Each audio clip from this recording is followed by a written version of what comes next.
రాజమండ్రి వాస్తవ్యులు Achanta Umesh Kumar table tennis champion. ఈ సంవత్సరం మార్చిలో 20వ తారీఖున టాంజానియాలో ఉన్న మౌంట్ కిలిమంజారో ఉహురు పీక్ ని ఆయన అధిరోహించారు. దాదాపు 6 రోజులు ఈ ప్రయాణంలో చాలా అత్యంత కష్టమైనది, దుర్లభమైనది, సాహసోపేతమైనది, అనేక అడ్డంకులు అధిగమించి ఆయన రీచ్ అవ్వడం చాలా అద్భుతమైన విషయం అది. దాంతోడు భారతదేశపు 30 నెలల జెండాని అక్కడ ఉహురు పీక్ లో ఎగరేసినందుకు నిజంగా నాకు మనసు చాలా ఆనందం కలిగింది.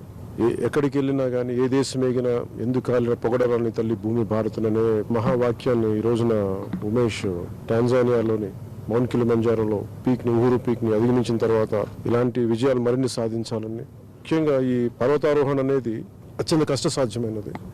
విపరీతమైన వాతావరణంలో ఒడిదుడుకులను ఎదుర్కొంటూ సరైన స్థితిగతులు సరిగ్గా ఉండవు. ఇలాంటి పరిస్థితుల్లో ఎదుర్కోవడం అంటే మన మీద మనం సాధించే విజయం అది. అలాంటి విజయాలు మరిన్ని సాధించాలి.